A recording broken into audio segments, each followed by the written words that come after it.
Fenomena Gerakan Fajar Nusantara atau Gavatar memunculkan keresahan baru di masyarakat. Organisasi ini menuai polemik, dianggap menyimpang dan menyebabkan banyak orang menghilang. Salah satu mantan pengikut Gavatar, sebut saja namanya Anggrek, menceritakan bagaimana dirinya terjerat kelompok ini. Awalnya pengajian mahasiswa, prosesnya 3 hari. Proses 3 hari. Apa saja yang disampaikan dalam 3 hari? Waktu itu negara kita tuh dia menerangkan gitu bahwa negara kita tuh negara kotor, jadinya negara kotor yang harus bersih. Jadi kita harus hijrah ke Madinah seperti zaman Nabi gitu, Mekah ke Madinah gitu. Misalnya kalau kita nggak satu akidah, misalkan aku punya orang tuaku nggak satu akidah sama aku, nggak bisa masuk ke yang aku jalanin, ya aku harus tinggalin mereka gitu. Karena mereka bukan orang tuaku lagi kan, karena sudah beda. Tak lama bergabung, Anggrek pun tersadar dan memutuskan untuk keluar. Namun ternyata tidak semudah yang dibayangkan. Sejumlah ancaman pun harus ia terima. Misalnya kayak aku udah masuk terus aku keluar. Nanti suatu saat ya organisasi entah negara ini berdiri, ya kita akan ada capnya. Nanti kita tuh akan ya seperti kalau orang Islam bilang tuh murtad ya, atau kalau bahasa mereka tuh kaslan. Nanti kita akan dihukum pancung nanti kalau sudah negaranya berdiri gitu loh. Karena mereka tuh ada cap-cap orang-orang yang sudah pernah masuk, yang belum pernah masuk gitu. Gavatar sendiri bukanlah organisasi baru. Gavatar dideklarasikan pada tanggal 21 Januari 2012 lalu dan diketuai oleh Maful M. Tumanurung. Namun, Menteri Dalam Negeri itu menyebutkan Gavatar tidak pernah terdaftar resmi dalam kementerian yang dipimpinnya. Mendagri pun telah melarang masyarakat bergabung dengan organisasi ini. Ini mensinyalir sebagai kegiatan yang terlarang. Itu aja. Jadi secara prinsip kami sudah akan memonitor semua daerah Kesbangpol bahwa ini terlarang, kalau ada kantornya ada segera ditutup. Menteri Agama Lukman Hakim Syaifuddin pun menyebutkan Gavatar tak layak diikuti oleh masyarakat Indonesia dan berpotensi menyebabkan paham radikalisme. Jadi dari sisi keorganisasian, keormasan ini mereka ilegal, tapi juga dari sisi paham keagamaannya juga dia bukan agama Islam, bukan Kristen, bukan Yahudi dan seterusnya, maka ya tentu ini bukan organisasi yang layak untuk diikuti oleh masyarakat kita. Mantan anggota Negara Islam Indonesia atau NII dan juga sekaligus pendiri dari NII Crisis Center, Ken Setiawan, menyebutkan Gavatar merupakan pecahan dari organisasi yang sudah ada sebelumnya.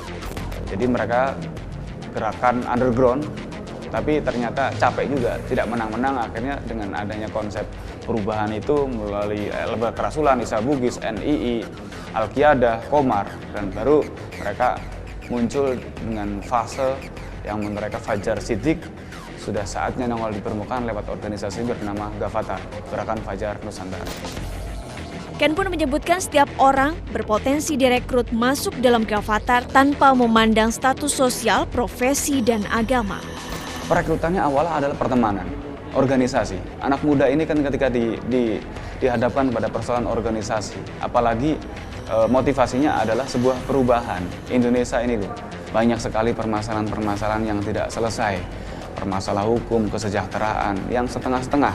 Menurut mereka dianggap tidak sesuai dengan konsep hukum Tuhan tadi. Ken Setiawan pun mengungkapkan alasan dibalik hilangnya sejumlah orang yang diduga kuat bergabung dengan Gavatar. Setiap hari mereka berbohong, setiap minggu bahkan mungkin dalam 1 bulan setiap hari mereka berbohong. Itu kan menimbulkan lelah, capek, harus berbohong kepada orang tua, sementara di kelompoknya dia harus menjaga rahasia. Ini yang banyak menimbulkan orang-orang ini menjadi galau, yang akhirnya mereka memutuskan daripada saya harus berbohong, banyak yang akhirnya pergi dari rumah. Psikolog forensik Reza Indragiri juga menilai latar belakang pendidikan tinggi tidak menjamin seseorang terhindar dari pengaruh organisasi seperti Gavatar. Kita sedang melihat barangkali fenomena di mana kalangan terpelajar justru pada saat yang sama terbangkitkan kebutuhan spiritualitas mereka. Jadi bagaimana pasokan-pasokan, bagaimana asupan-asupan intelektual yang mengisi kepala ternyata dianggap tidak lagi memadai karena yang dibutuhkan adalah pasokan isi hati. Secara kognitif mereka barangkali lebih tajam daripada sebelumnya, bahkan lebih tajam daripada generasi sebelumnya, tapi secara batiniah, secara spiritual, secara religi mereka mengalami kehampaan.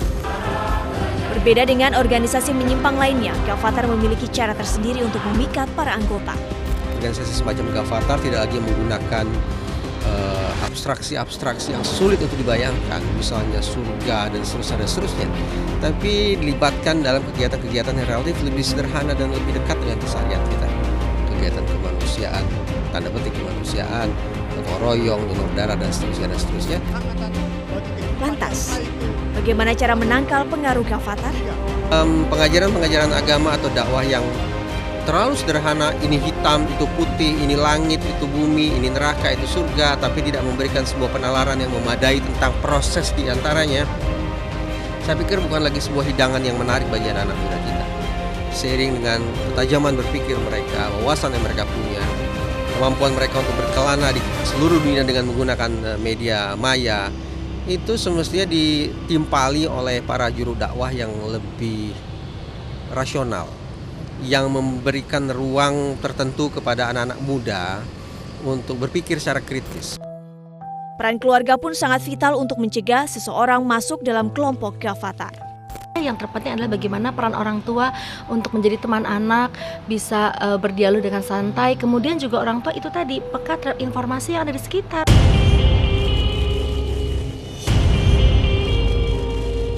Hilangnya sejumlah orang yang diduga bergabung dengan Gavatar membuka mata kita agar kembali waspada. Jangan mudah tertipu atau terbujuk ajakan dan janji manis yang belum jelas kebenarannya. Bersikap kritis atas sesuatu yang aneh, asing, apalagi menyimpang, mutlak dilakukan. Jadi, jangan bilang Anda tidak tahu, karena kami sudah memberitahukannya.